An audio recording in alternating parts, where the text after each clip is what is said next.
Estimados, tengan todos muy buenas tardes y bienvenidos a esta nueva serie de videos en la cual abarcaremos temas para el diseño, como lo pueden ver en el título, de zapatas aisladas, ya sean concéntricas, excéntricas, combinadas, con vía de cimentación, o sea, zapatas conectadas, ya que vamos a abarcar a partir de ahora todo tema de cimentación, porque ya hemos planteado plantillas justamente para este tipo de diseños. Recordemos que las cimentaciones forman parte de la base de toda estructura, entonces es muy importante entender el concepto, entender cómo funcionan y principalmente cómo trabajan para poder nosotros determinar y corroborar que justamente la zapata que estamos diseñando, o mejor dicho, proponiendo, sea capaz de soportar todos los efectos que actúan sobre ella. Recuerden que en una zapata hay que diseñarla por flexión, hay que verificarla por corte, y es en una o dos direcciones, verificar el aplastamiento, etcétera. Hay muchas consideraciones que hay que tomar en cuenta para el diseño de una zapata. Y bueno, como les comento, vamos a iniciar con una serie de plantillas, ya que nos hemos tomado un tiempo de descanso, pero ya estamos volviendo con plantillas de cimentaciones como se prometió. Y vamos a abarcar el diseño de diferentes tipos de zapatas. Como les menciono, zapatas combinadas, zapatas concéntricas, excéntricas, etc. Empezando por este primer video, que viene a ser el tema de zapatas aisladas concéntricas. En este caso, una zapata cuadrada y caso uno. Primero voy a referirme, ¿a qué me refiero con caso uno? Y es que, digamos, en un proyecto de edificación real, tenemos diferentes tipos de columnas y diferentes tipos de elementos verticales, que pueden ser las placas, columnas rectangulares, columnas en forma circular, columnas en forma de T. Acá no tengo, pero también hay columnas en forma de L, o también otro tipo de zapatas, pero de placas como pueden ver en L, de ascensor, etcétera. Entonces, una zapata únicamente no puede ser cuadrada. Yo no puedo asumir, por ejemplo, que para esta columna voy a tener una zapata cuadrada, para acá cuadrada, y para todos los elementos en cuestión, zapatas cuadradas, rectangulares, etcétera. No. Existen diferentes tipos de zapatas que yo puedo adaptar al elemento vertical que está soportando, y aparte, por la forma de la zapata. ¿A qué me refiero con ello? Que para una columna cuadrada o rectangular, puedo utilizar, si bien es cierto, una zapata de forma también cuadrada y rectangular. Para una zapata circular, puedo usar, si bien es cierto, una zapata cuadrada o una zapata de forma circular. Para una zapata cuadrada, puedo usar también, aparte de una rectangular, una zapata cuadrada piramidal truncada, lo cual también a veces tiene un mejor comportamiento, pero no es eh, no se utiliza mucho en nuestro medio, en el medio de construcción, al menos en Perú o en Lima, pero siempre es bueno conocer el concepto y cómo se diseña. Entonces, hay un sinfín de casos de combinaciones que los puedo aplicar, y acá más o menos se ha hecho un pequeño resumen que todavía es el inicio, aún falta ampliar porque, como les menciono, todavía hay bastantes casos a tomar en cuenta, como por ejemplo, que la forma de la zapata puede ser cuadrada rectangular, circular, piramidal truncada o circular truncada. Y la forma de la columna, que como les menciono, es la que recibe la zapata, que es el elemento vertical, porque hay que recordar que toda la estructura, las columnas son las que reciben las cargas de los elementos horizontales. Recuerden que las vigas reciben las cargas de las losas, la columna recibe la carga de las vigas, de las losas, y todo esto lo transporta hasta el suelo de cimentación, que viene a ser el tema de la interacción de suelo-estructura. Entonces, eh, la zapata es la que va a recibir el elemento vertical, que es la columna, o una placa también puede ser, no hay que descartar esa cosa, pero esta forma de columna puede ser diferente, puede ser una columna como pueden ver cuadrada o rectangular, una forma circular, una forma en L o en T, y la forma en L o en T ya se encuentran normalmente en las esquinas, que pueden ser perimetrales como están acá, o en las esquinas que, bueno, aquí hay una placa, no es una columna, pero una columna en forma de L también puede ser esquina. Eso ya sería más para una zapata excéntrica que concéntrica. Eso lo explicaremos en su momento, pero eso me refiero más que nada con el tipo de caso que se le asigna a las plantillas que vamos a ofrecer. Por ejemplo, una zapata aislada concéntrica, zapata cuadrada, caso uno hace referencia, perdón, caso uno a acá debe ser, disculpen,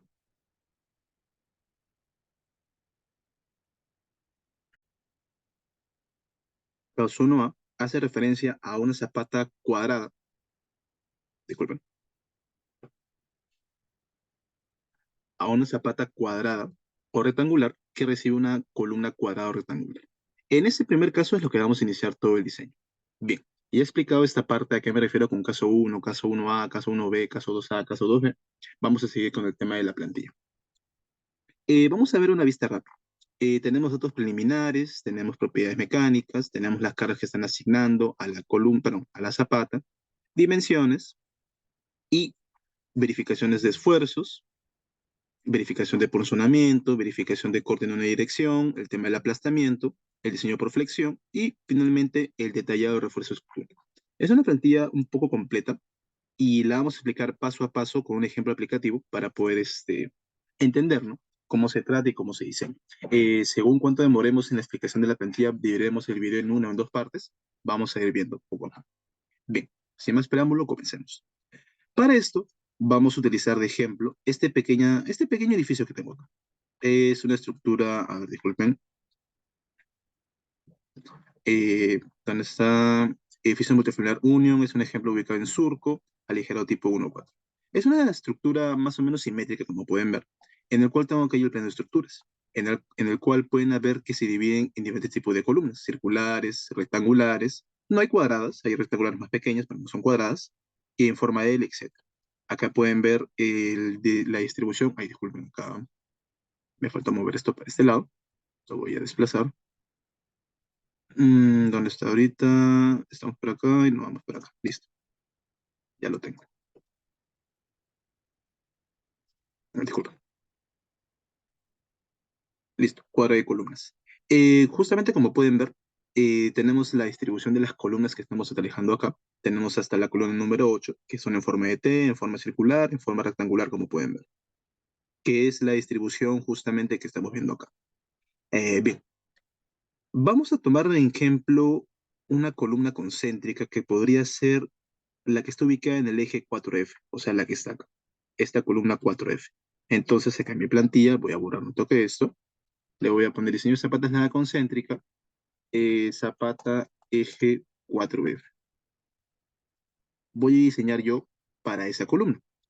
Obviamente es un método en base a la norma técnica peruana, la E060 y la E050. Recordemos que las plantillas que estamos ofreciendo se tienen que basar en los lineamientos de alguna norma, una norma que esté vigente en el país.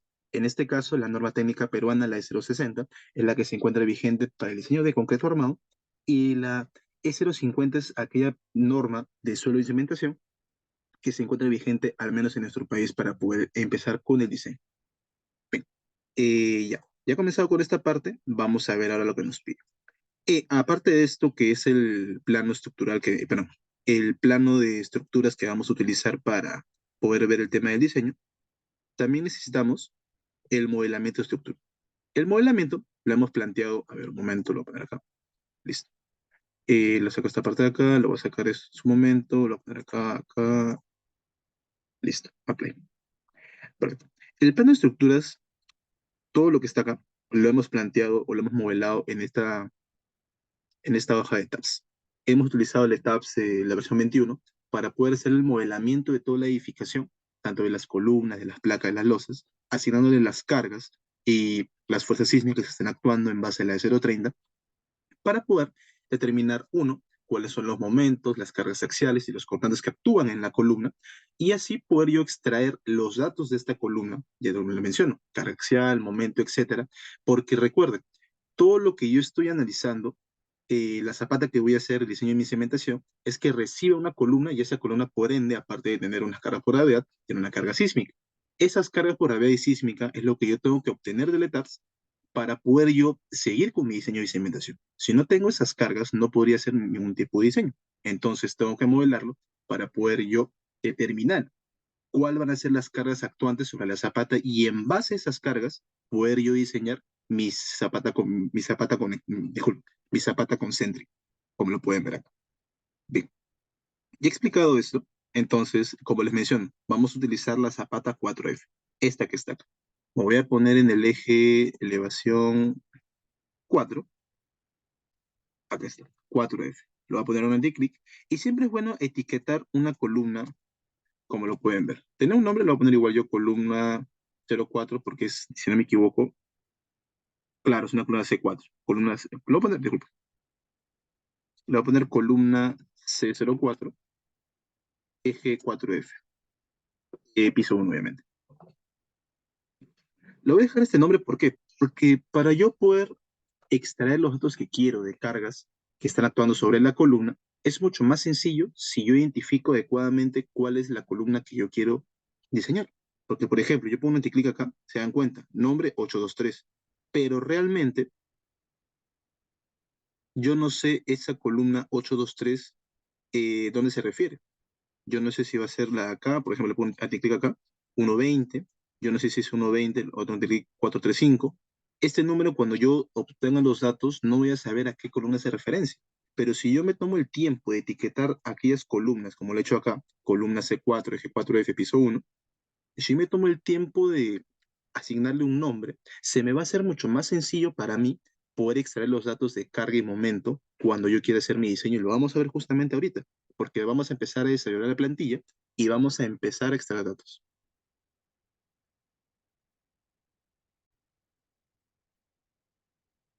Bien, continuando con la explicación, como les mencionaba, es adecuadamente o es muy recomendable poder designar nombres y etiquetas a las columnas para poder yo identificarlas mucho o de manera mucho más sencilla y eficiente en el ETABS y así poder extraer yo las caras mucho más rápido.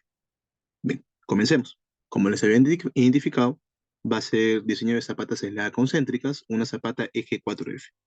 Podemos ver la imagen referencial si no la llegan a ver. Tengo que identificar yo adecuadamente cuál es la base, cuál es el peralte de la columna en la cual recibe la zapata, el ancho B, la altura L y algunos datos que pueden ver acá que CX, Y, que vienen a ser los vuelos o el volado, que vamos a verlos incluso en un momento a qué se refiere con mayor exactitud. La cara que está actuando sobre la columna, perdón, sobre la zapata. Ese es un esquema de la zapata, como pueden ver, la cual va a tener un solado en la parte inferior. Recordar que el solado es un concreto pobre de normalmente 100 kilogramos por centímetro cuadrado, el cual ese se encarga de proteger el suelo de cimentación desde la zapata, como pueden ver. El DF, que viene a ser la profundidad de desplante, que es la profundidad sobre la cual se va a llegar al nivel de fondo de cimentación. Justo como pueden ver en la parte derecha, tenemos unos niveles que vienen a ser NFZ, que es el nivel de fondo de cimentación, NTN, que es el nivel de terreno natural, y NPT, que es el nivel de piso terminado. Tenemos algunas dimensiones, como pueden ver el HS, que es la altura del solado, el HZ, que es la altura de la zapata, y el HP, que es la altura del piso terminado. Y una sobrecarga, que es la que va a actuar sobre la zapata, como pueden ver, o mejor dicho, sobre el piso terminado, pero si bien es cierto, no actúa directamente sobre la zapata, pero la zapata va a ser la encargada de soportar esa sobrecarga, porque está actuando sobre ella, obviamente, y tenemos que tenerla o considerarla en el diseño. Y vamos a ver cómo es que la vamos a considerar. Aparte, como pueden ver, tenemos un suelo de relleno que es de diferente color, la cual también va a ejercer un peso sobre la zapata. Este suelo de relleno obviamente es porque cuando se hace el proceso constructivo, se va a excavar todo esto que pueden ver acá y se va a empezar a rellenar lo que es el solado, la zapata y la columna obviamente. Y lo que está a los costados va a ser un suelo de relleno que también, como les menciono, ejerce un peso y ese peso hay que tomarlo en cuenta para el predimensionamiento. Bien, ya he explicado a qué me refiero con ello, vamos a continuar con la explicación. Primero, datos preliminares. Me indica la base y la altura. Indiferentemente si se encuentra en esta forma o en esta forma que está acá, recuerden que estamos trabajando la 4F. La 4F es, ahí está. Acá tengo ya, acá no lo pongo aligerado, que le pongo, disculpen, plano de cimentación, por el momento. Lo voy a subir un poquito porque le puse un tilde.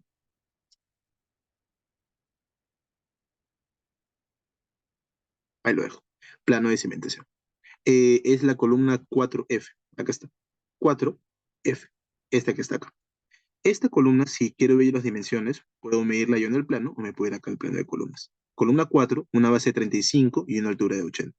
Como les menciono, indiferentemente si se encuentra en esta forma u otra, yo voy a colocar acá la dimensión que se encuentra en el lado horizontal, disculpa, que vendría a ser de 35. Le voy a colocar entonces 0,35 metros, que viene a ser la base de la columna. El peralte, o la parte superior, va a ser el lado o la dimensión que se encuentra en el lado vertical, como pueden ver. En el lado vertical, según el plano, tengo una columna de 80. Entonces, para esa dimensión, la voy a colocar acá. 0,80 metros o 80 centímetros, lo puedo modificar también si deseo.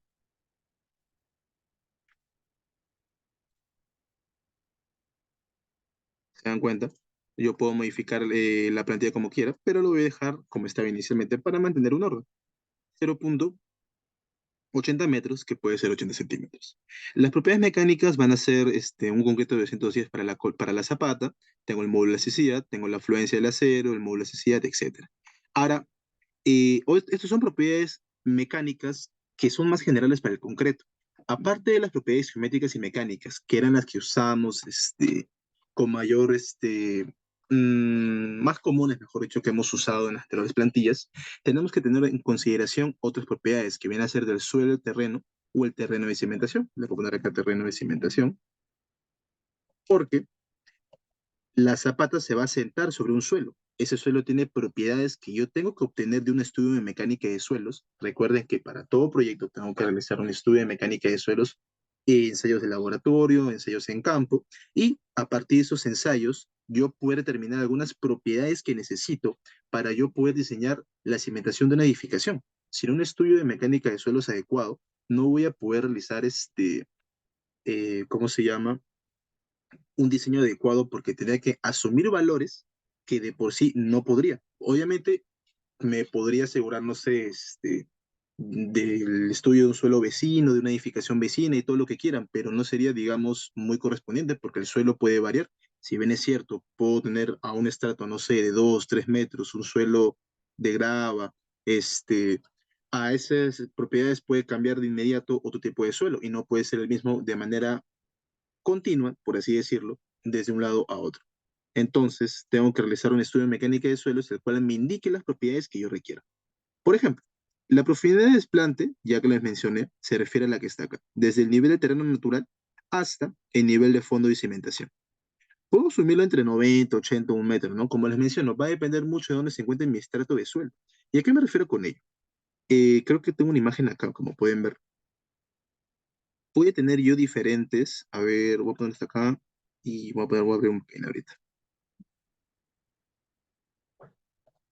Listo, como pueden ver acá. Tengo, por ejemplo, yo una zapata y voy a tener diferentes estratos de suelo. Voy a tener suelo 1, le voy a meter un poco el tamaño, 11 o de 14. Voy a tener suelo 2 y voy a tener suelo 3.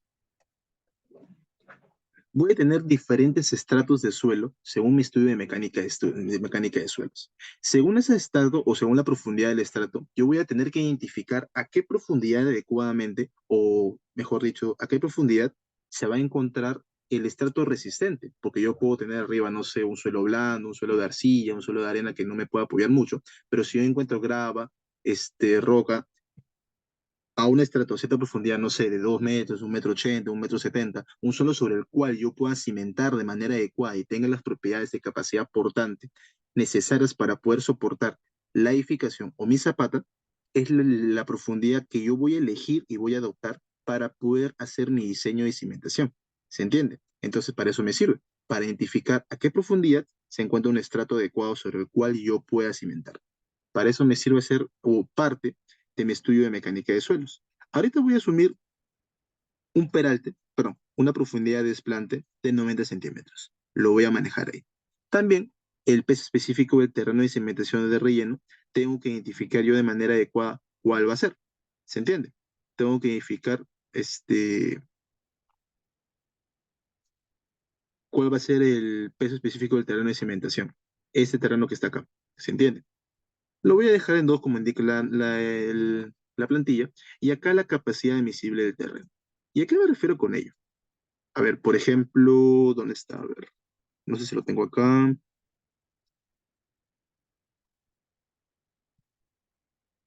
No, creo que no lo tengo todavía. Acá, a ver, capacidad, espacio del suelo, límites, hipótesis, distribución de esfuerzo según el suelo. No. Pero, a ver, capacidad portante neta del terreno. Esta es una capacidad portante, primero con este, ¿vale? Creo que con esta hoja. Vamos a ir subiendo a nuestra página imágenes referenciales sobre temas interesantes de cimentaciones, como puede ser la capacidad portante, tipo de cimentaciones, cálculo geotécnico versus estructural, tipo de comportamiento del suelo, como pueden ver. Vamos a estar subiendo paulatinamente para que puedan leer y puedan saber a qué se refiere, ¿no? Pero a ver, como lo dice acá, por ejemplo, la capacidad portante neta del terreno, o sea, capacidad admisible del terreno, este que está acá, con lo cual se va a realizar el predimensionamiento de las zapatas, se puede calcular de diversas formas. ¿A qué me refiero con que lo puedo calcular? Hay un valor de capacidad emisible neta del terreno, como lo pueden ver ahí, Yo lo puedo calcular porque en base a este yo voy a hacer mi predimensionamiento. Pero este valor que está acá de coadmisible, este que está ahí, ¿dónde está?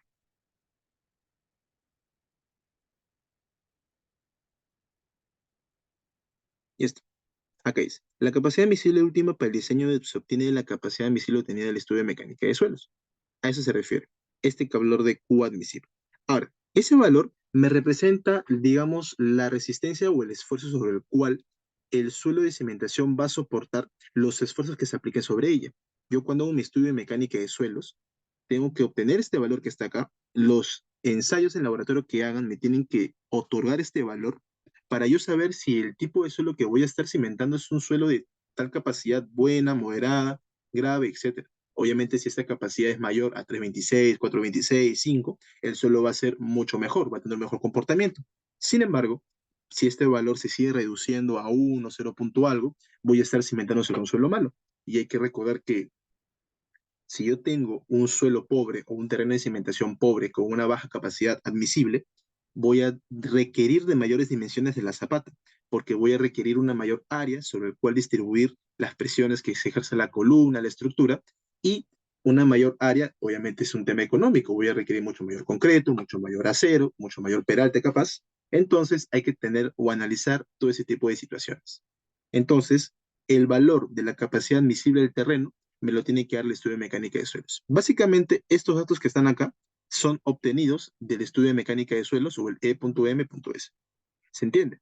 Entonces, si yo me voy al plano, por ejemplo, a la parte de acá de arriba, me va a decir, aquí está, características del terreno. Capacidad portante coadmisible 3.20. Me voy entonces acá, lo voy a colocar 3.20. Lo voy a dejar ahí.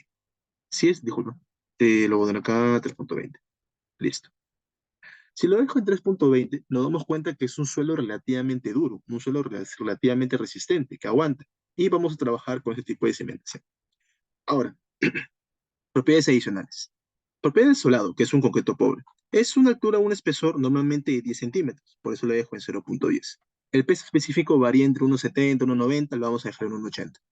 El piso terminado, que viene a ser el piso que está acá, que se encuentra por encima, normalmente tiene una altura de 20 centímetros, 15 a 20 centímetros. Lo vamos a dejar en una altura de 20 y un peso del concreto de 1.90. Y la sobrecarga de uso, que es la sobrecarga sobre el cual obviamente puede ser el tránsito de personas, tránsito de vehículos, etcétera, puede ser de 40, 50, 100. Y vamos a leer el plano, me dice azotea del piso 1 hasta el piso 13 va a ser de 200. Entonces lo voy a dejar yo humildemente acá entre 0.200 toneladas por metro cuadrado. Ya está. Sobrecarga sobre el nivel de piso terminado. Ahora, capacidad portante neta del terreno. Creo que esto lo voy a poner acá y esto lo voy a bajar un poco. Listo. Lo voy a estar guardando. Vamos a ver. Capacidad portante neta del terreno. Aquí hay un factor de suelo por relleno y dimensión. ¿Y a qué me refiero con ello?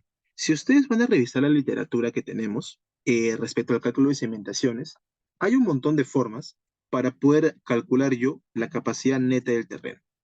Creo que no lo tengo acá, neta, neta, no, no lo tengo acá. Pero lo tengo, creo que por acá. Listo. Hay un montón de formas en las que yo puedo calcular esta capacidad neta del terreno.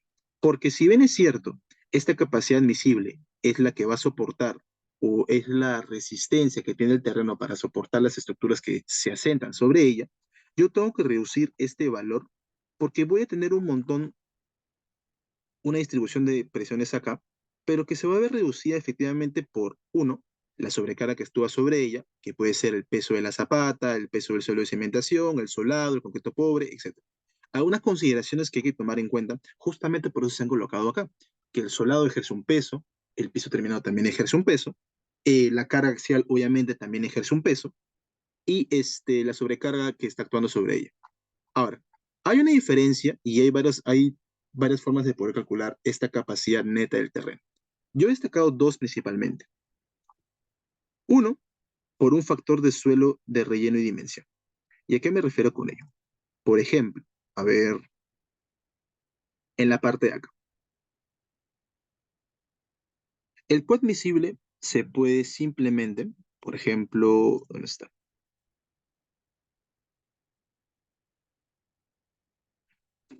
El coadmisible, el neto, puede ser simplemente multiplicar este valor por un factor de relleno y dimensión que va a depender de la capacidad admisible del terreno del estudio de mecánica de suelos.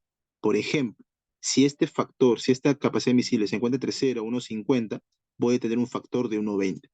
Si el suelo o la capacidad se encuentra entre 1,5 a 3, voy a tener 1,15. Y si tengo un valor de coadmisible entre 3 a 4,5, voy a tener un valor de 1,10. Como yo tengo un valor de 3,20, se ajusta a 1,10 este factor de suelo de relleno y dimensión. ¿Se entiende? Esta es una forma de hacerlo. En vez de restar todo lo que viene a ser el aporte del, ¿cómo se llama? Del solado, del concreto pobre, del piso terminado, de la sobrecarga, algunos autores usan este método en el cual yo puedo superponer por cuánto se va a reducir esta carga, mientras yo, ¿cómo se llama?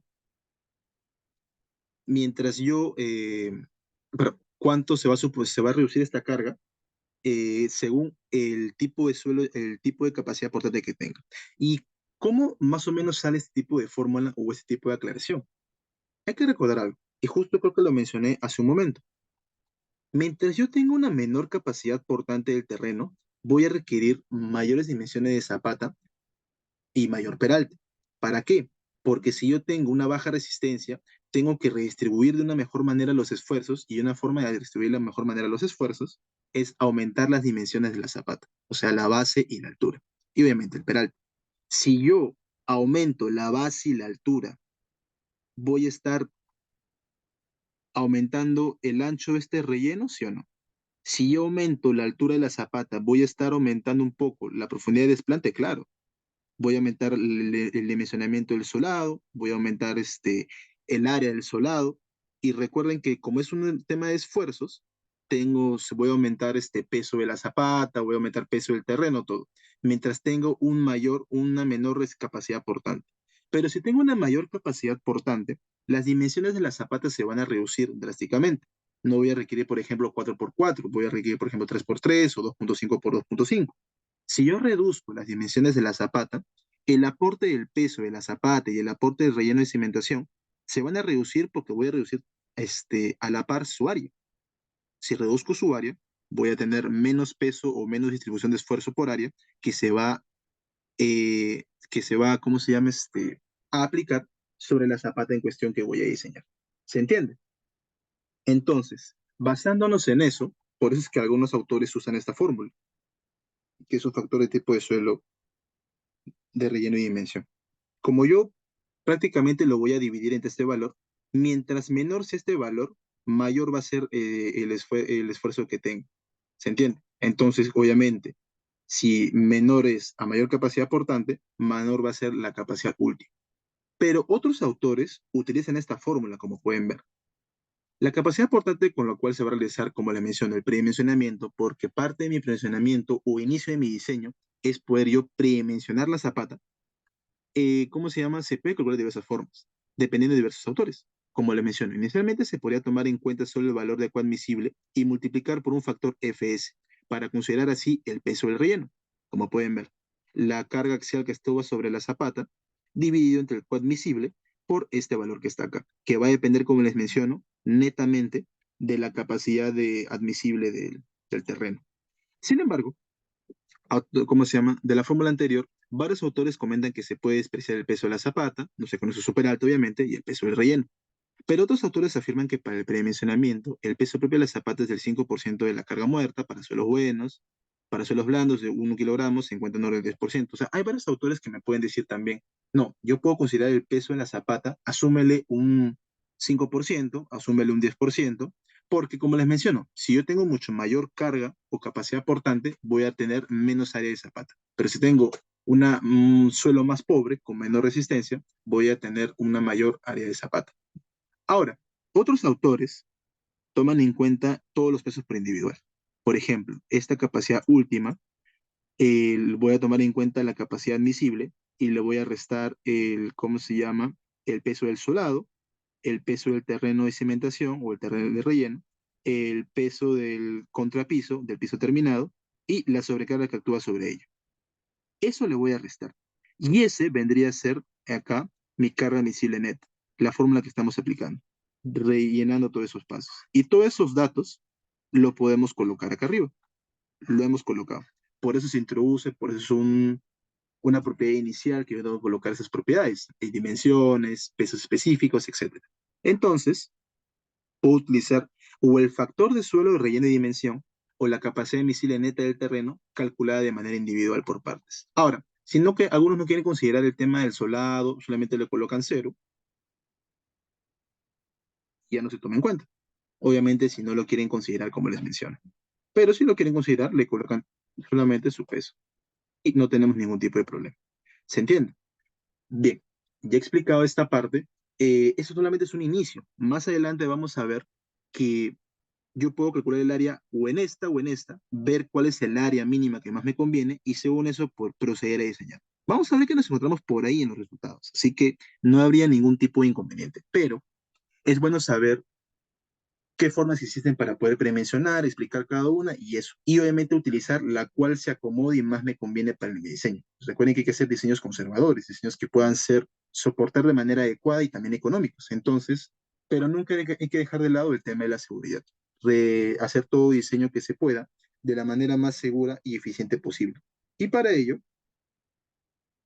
hay que tomar en cuenta todas las propiedades y todo lo que nos dice la literatura, etc.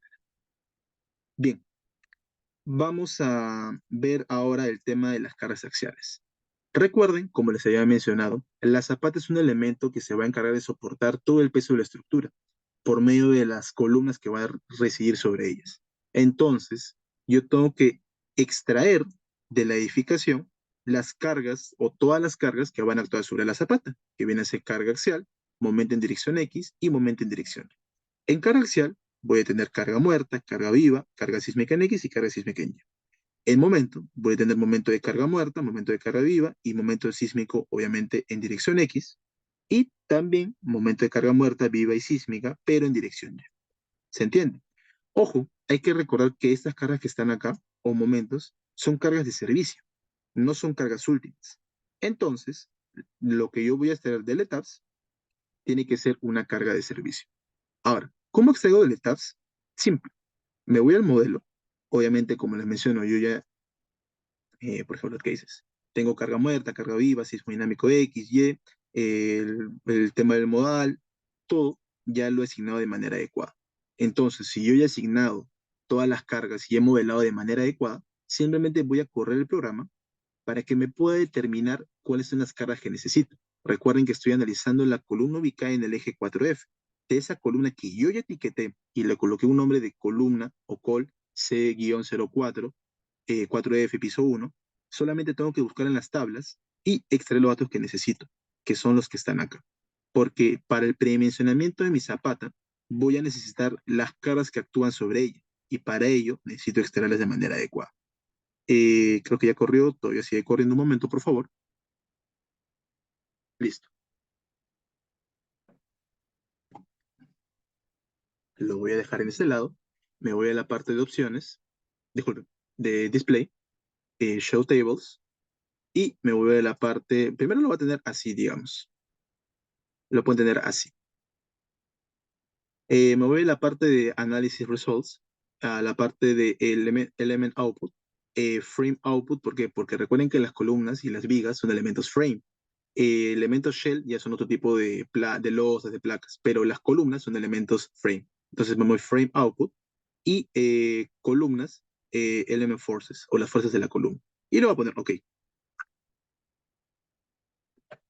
Acá voy a tener las cargas que actúan básicamente en todas las columnas, en todos los niveles que están acá. Se dan cuenta, piso 14, pisos, son demasiadas. Literal, tengo 24.750 resultados. Entonces me va a ser prácticamente imposible determinar qué columna es la que yo quiero. ¿Por qué? Porque me dice columna 4, único nombre, etc. Lo que yo voy a hacer es irme a Unique Name, anti-click, y voy a buscar columna C4, eje 4F, piso 1. Y ya tengo resumido. Justamente. ¿Se dan cuenta? De eso me sirve etiquetar de manera adecuada mi columna para poder yo determinar a qué se refiere o extraer de manera más adecuada esa columna. Lo primero que me piden es carga muerta. Me voy a la carga muerta. Le voy a clic y le pongo carga muerta y tengo tres datos de carga muerta. ¿Por qué tres? Porque me encuentro en la base al medio y en la altura o en lo alto. Pero yo les pregunto, ¿dónde voy a tener yo el valor de la carga muerta? ¿En la base o en lo alto? En la base, porque voy a trabajar la zapata. Entonces, el valor de P viene a ser la carga axial que estoy buscando, que viene a ser 149.6857. 149.6857. O le coloco 685 nada más, o mejor 686, como se llama, redondeando el mayor. Para la carga viva, voy a cambiar obviamente de carga muerta a carga viva y me va a dar un valor de 28.9015. ¿A qué le voy a colocar? Disculpa. O redondeando, 28.902. La carga sísmica en X, le voy a poner solamente acá sismo dinámico X, no se ve muy bien, listo. Y va a ser un valor de 26.9042. Le voy a colocar eso. 26.9042 o 94. Y la carga sísmica en Y va a ser un valor de 85.2527. Voy a poner acá 85.2527. 2527 o 253. Nada más. Ahora los momentos, pero para los momentos también quiero explicar algo, y es que es algo que ya estamos viendo desde hace mucho tiempo. Me voy a la parte de acá. Yo tengo que saber, mejor dicho, para obtener qué momento trabaja en X, momento trabaja en Y, saber en qué eje local se encuentra la columna que estoy analizando. Por ejemplo, o a qué hago referencia, y es que cada columna o toda la estructura trabaja en ejes globales, que vienen a ser los ejes de toda la estructura, valga la redundancia, pero también cada columna por separado trabaja con sus ejes locales. ¿Y a qué me refiero con ello? Por ejemplo, el eje global es en X rojo, en Y verde y en Z azul. Pero si yo me voy a lo que no toque el candado, me voy a la parte de acá, me voy Object Assignments y me pongo en donde está Local Access, le voy a poner Apply y voy a tener yo los ejes locales de cada columna. ¿Se dan cuenta? De columna y viga. La columna que estoy analizando es la 4F, que es la que está acá, 4F.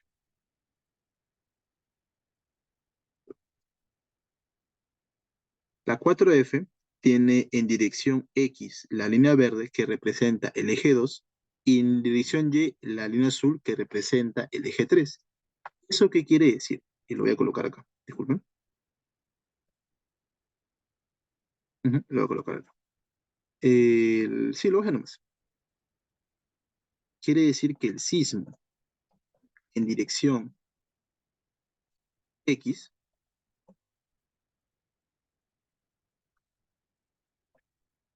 va a tener un cortante en 2, pero un momento en 3.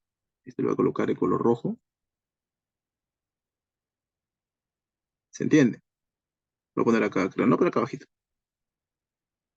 El sismo en dirección X va a ser un cortante en 2, pero va a ser un momento en 3. Sin embargo, el sismo en dirección Y va a ser un cortante en 3, pero un momento en 2. Eso es por la regla de la mano derecha que ya lo hemos explicado en este canal, si no me equivoco, en varios videos que justamente necesitamos identificar de manera adecuada cuáles son los ejes locales, que justamente la dirección en corte va a ser en una, pero el momento va a ser en otra. Por ejemplo, como vemos los ejes locales, verde representa el eje 2, va a ser el cortante B2, y el momento 3 para dirección en X. Pero para en Y va a ser la dirección del cortante B3, pero el momento M2. Ya identificado esto, yo puedo correr de nuevo el programa. Lo voy a colocar un momento. ¿Dónde está? Plano, piso 1. Listo. Lo voy a correr de nuevo. Y ya identificado los ejes locales, puedo extraer de una mejor manera los momentos, porque me va a salir momento 2, momento 3, cortante 2, cortante en 3, y tengo que saber cuál trabaja en X y cuál trabaja en Y.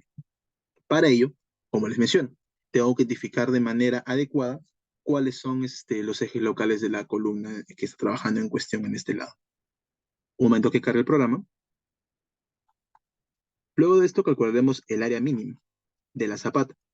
Como pueden ver, hemos identificado prácticamente las cargas, las propiedades del suelo, del terreno, un poco de estudio de mecánica de suelos, porque parte de todo esto, aparte de las cargas y la capacidad portante o admisible del terreno, es identificar cuál es el área mínima de la zapata. Tengo que yo hacer un predimensionamiento inicial de base y altura, aún no de peralte, ojo, solamente de base y altura, porque en base a esas propiedades, a esas dimensiones, yo voy a poder calcular un tema de esfuerzos o distribución de esfuerzos que me van a servir para poder hacer mi diseño por flexión, por corte, etcétera. Bien, creo que ya cargó, lo voy a dejar acá. Me voy de nuevo, Display, Show Tables, aún se mantiene, análisis Element Output, Frame Output, eh, columnas. Ok,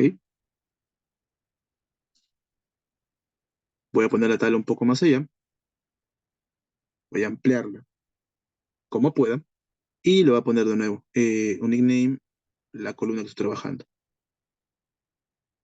Columna 4. Ahorita me están pidiendo momentos, carga muerta. Me voy a carga muerta. Carga muerta en X representa el momento 3. En X representa el momento 3. Carga muerta. Lo voy a poner acá.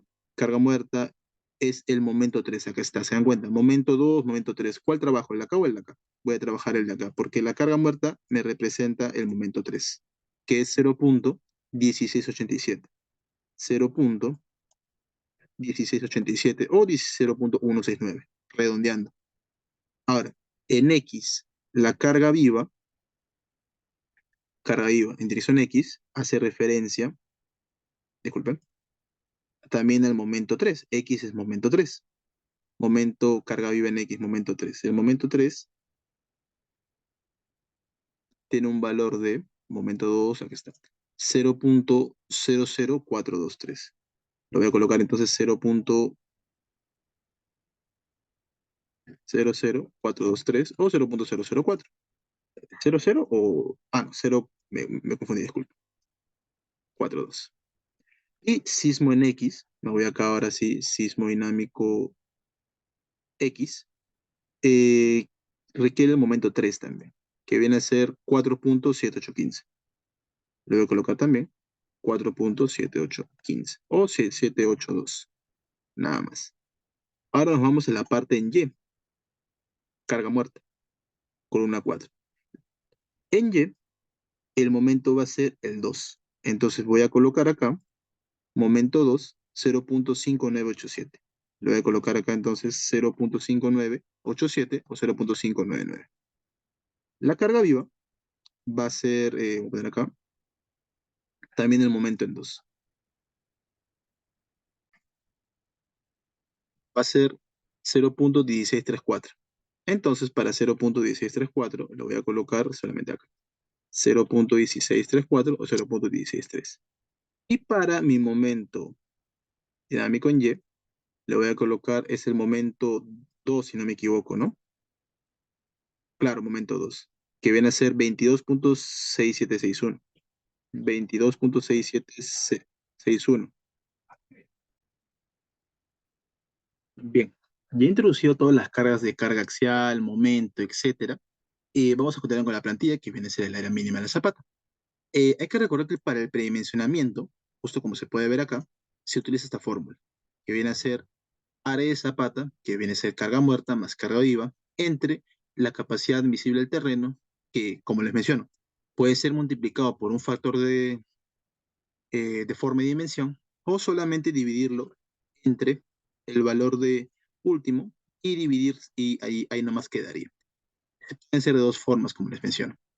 Ahora, dentro de la fórmula del área de la zapata mínima, no entra el cálculo de carga sísmica, carga, nada de esos temas. Solamente entra el cálculo de la carga muerta y la carga viva. Hay que tomar en cuenta algo, y vean, que si yo tengo mayor carga, o sea, si es una, digamos, una estructura importante la que estoy diseñando, obviamente va a tener carga muerta mucho mayor y carga viva proveniente de la norma también mucho mayor. Si yo tengo esas cargas mucho mayores, voy a requerir mayor área de zapata y al tener mayor área voy a requerir mayor dimensión de zapata. ¿Entienden? Si tengo menores cargas o cargas no tan importantes, voy a requerir, por lógica, una menor área, y al tener una menor área, voy a requerir una menor dimensión de la zapata. Por el contrario, vamos con el tema del coadmisible. Si el terreno es bueno, este valor de coadmisible va a crecer. Si este valor crece, el área de zapata se va a reducir. Entonces, ante un suelo de cimentación bueno, de gran resistencia y de gran capacidad portante, ¿cómo se llama? Voy a requerir menores dimensiones de zapata. Pero por el contrario, si esta capacidad portante es mala, la cual es, perdón, es baja, la cual es característica de suelos blandos, suelos malos, de baja resistencia, voy a requerir mayores dimensiones de zapata. ¿Por qué? Porque es una relación inversamente proporcional y voy a requerir una mayor área. ¿Se entiende? Eso es justamente lo que trata de explicar las fórmulas de predimensionamiento para que se pueda entender. Ahora, el área 1, nosotros la calculamos multiplicando ¿cómo se llama? Por el factor de forma. Me sale un área de 6,14 metros cuadrados. El área 2 la calculo multiplicando con todo esto que he hecho acá, con la capacidad última del terreno. O sea, uso los dos valores, el de acá y el de acá, para corroborar justamente con cuál tengo una mayor área de zapata y justamente con esa mayor área diseñar mi zapata.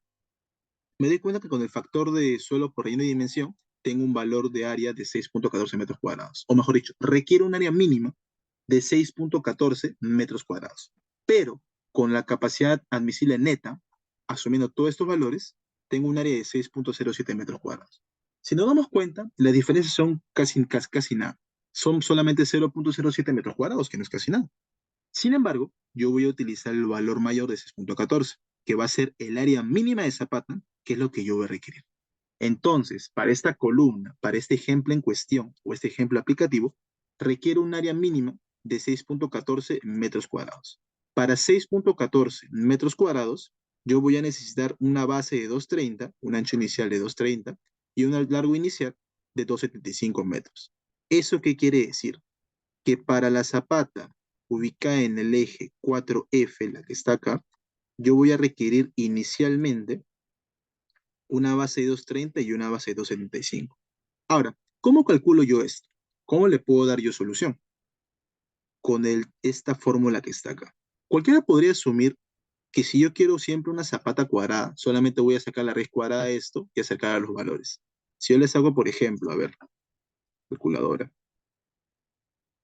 raíz cuadrada de 6,14, disculpen, me va a salir 2,50 prácticamente. Pero acá no me da 2,50, me da 2,30, 2,75. ¿Por qué me da valores diferentes? Porque no, yo no busco siempre zapatas cuadradas para todas mis columnas, no se busca eso. ¿Qué es lo que se busca? Voy a dibujar primero para poder explicarlo, disculpa, 2,30 por 2,75, zapatas por 2,30 por 2,75, 2,30 por 2,75.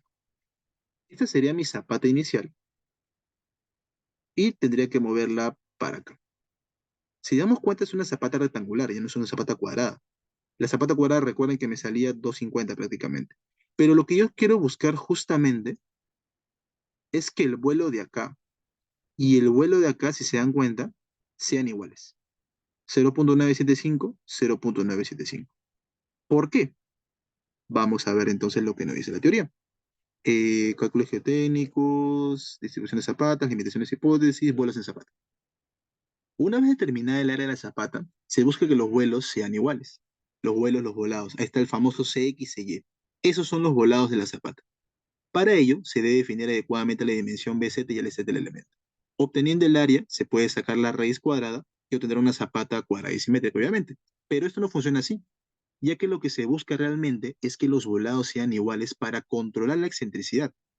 Recuerden que yo tengo momentos y cargas axiales. Entonces, esa diferencia entre momento y carga axial me provoca una excentricidad que puede afectar a la zapata. Sin embargo, yo la puedo controlar de algún modo con los vuelos y los volados. Y justamente el tema de los vuelos y los volados va a definir si la zapata que voy a utilizar va a ser cuadrada o va a ser rectangular. ¿Se entiende? Ahora, la excentricidad no se elimina, pero se aporta a su control. y también determinar, como les menciono, si la caudal de la cimentación será cuadrada, rectangular, etc. Ahora, para yo calcular ese volado, tengo que utilizar la siguiente manera. Por ejemplo, para la base, la raíz cuadrada del área menos la diferencia de las dimensiones de la columna entre dos. Sea menos, sea más. ¿Se entiende? Obviamente, como les menciono acá, para el lado más largo voy a tener la dimensión más larga y para el lado más corto la dimensión más corta. ¿Se entiende? De modo que los volados sean lo más similares posibles para yo controlar mi excentricidad. ¿Se entiende, estimados? Eso es justamente me refiero con los vuelos. Entonces, con esta fórmula que está acá, BZ y LZ, es la que yo he calculado mis dimensiones. Es mi ancho inicial. ¿Se entiende? B sub 0,230 y L sub 0,275. Ancho y largo inicial de la zapata. Aplicando esta fórmula que está acá. Ahora, ¿cómo calculo el vuelo? Solamente resto BZ menos B entre 2 y LZ menos D entre 2. Ahora, ojo, esto es para zapatas rectangulares, T y B. ¿Qué pasaría si fuera una columna cuadrada, netamente cuadrada? Si yo rezo T menos B, para una columna cuadrada, T y B son iguales, porque es una columna cuadrada. Si son iguales, este es igual a cero y este valor de acá sería igual a cero. También ese valor de acá sería igual a cero. Y solamente sería raíz cuadrada de cero. Ahí se aplica el tema de la raíz cuadrada. Y sería 250 por 250. ¿Por qué? Porque para una columna cuadrada, si le doy una zapata cuadrada, los vuelos en ambos lados van a ser iguales. ¿Se entiende? Entonces, esto básicamente se anula. Pero esta fórmula es general y sirve tanto para columnas cuadradas como columnas rectangulares. Y el vuelo sería del siguiente modo, como ya les puedo decir. Ahora, el hecho de tener volados iguales no siempre se puede lograr. No siempre se puede lograr. Porque se presentan interferencias y obstrucciones. Sin embargo, es lo más recomendable, ya que de este modo se distribuirán mejor las presiones y esfuerzos actantes sobre el terreno de cimentación. ¿Se entiende? Como menciono acá también. En caso en donde la base y el ancho de las zapatas sean iguales, pero la sección de columna diferente, los vuelos serán diferentes. Esto se puede estandarizar para que los volados sean iguales y hacer un solo cálculo. Cambia las dimensiones B, Z y LZ. ¿Se entiende? Bien. Ya hemos calculado las dimensiones, el área, y los vuelos, como pueden ver acá. Ahora, eh, acá le voy a poner un cero. El valor de I es el aumento de esta dimensión. ¿A qué me refiero con ello? Y es que, digamos, cuando yo proceda a hacer las verificaciones de esfuerzos por sismo, por cargas de gravedad, aparte de los diseños, yo tendría que aumentar esas dimensiones para poder justamente corroborar o asegurarme que se cumpla con este diseño inicial. Eso lo vamos a ver en un próximo video. Ahorita ya vamos a cerrar con este tema con el área mínima y las dimensiones, pero el valor de I es como, por ejemplo, ahorita BZ y LZ se mantiene igual que el inicial, 230 a 275. Si yo le aumento 10 centímetros, va a aumentar de 230 a 240 y de 275 a 285. ¿Se entiende? Si yo le pongo 20, va a aumentar de 230 a 250 porque 200 más 20 centímetros, 250, y de 275 a 295. ¿A qué me refiero con ello y por qué lo manejo así? Porque cuando hagamos más adelante las verificaciones de esfuerzos bajo condiciones sísmicas y condiciones de gravedad, en caso no me cumpla, yo tendría que aumentarle el área de mi zapata para poder distribuir de una mejor manera los esfuerzos y asegurarme que se cumpla con los lineamientos. Pero como les menciono, lo vamos a ver en un próximo video. Al momento lo vamos a dejar así. Una dimensión de 230 por 275, como lo pueden ver acá, sería mi zapata inicial. En ese sentido, unos vuelos de 0,98, pero no, 0. Lo de matemático, 3, 0,975. Verificación de los volados, que sean iguales. Sí cumple, conforme. Entonces, estamos por el momento con el tipo de vuelos iguales, dimensiones diferentes, que es una zapata rectangular, etcétera. Ahora, también la norma me define la 0,50, por ejemplo, el tipo de cimentación. Si es una relación entre la profundidad de desplante y el ancho, que viene a ser 0,391, es una cimentación superficial, no es una cimentación profunda. Si fuera mayor a 5, ahí sí tendríamos que tener una cimentación profunda, que viene a ser un micropilote, un pilote, etcétera, que ya son otro tipo de cimentaciones. ¿A qué me refiero con esto? Esta relación de la profundidad de desplante, recuerden que la profundidad de desplante es la distancia que hay desde el nivel de terreno natural hasta el nivel de fondo de cimentación. Esa profundidad de desplante dividido entre la menor dimensión de mi zapata me va a dar una relación, un cociente. Si este fuera mayor a 5, La norma me dice que ya no trabajo con una cimentación superficial, sino con una cimentación profunda. ¿Se entiende? Pero como estamos trabajando con cimentaciones superficiales inicialmente, siempre va a ser cimentación superficial. Y obviamente la norma también me dice el tema de las dimensiones, pero va a ser una zapata rectangular. Obviamente por lógica, ya la estamos viendo en el dibujo, pero también es bueno corroborarlo, ¿no? Bien, estimados, será todo por este primer video, por esta ocasión. Hemos empezado adecuadamente, he explicado un poco el tema de las zapatas, cómo trabajan, el tema del modelamiento, el tema de extensión de cargas, el tema del área y dimensiones, ya lo hemos predimensionado. Ahora vamos a corroborar si la base y la altura en un próximo video está de manera, mira, nos damos cuenta que sale no cumple, entonces tenemos que verificar un par de cosas. Ya, nos damos cuenta justamente que la plantilla es un poco extensa, por eso que lo vamos a dividir en, no sé si dos o tres partes, lo vamos a ver, pero estamos viendo justamente cómo es que se comporta la zapata, tratar de explicar un poco conceptos básicos y hemos llegado hasta un predimensionamiento de base y altura inicial. Luego, en el siguiente video vamos a corroborar, como les menciono, si estas dimensiones son las adecuadas o hay que aumentarlas. Para eso está mi incremento y la dimensión de la zapata. Y luego verificar el tema del peralte de la zapata y verificar por flexión, corte, etc. Bien, estimados, será todo por esta ocasión. Espero se haya entendido. Nos vemos en un próximo video.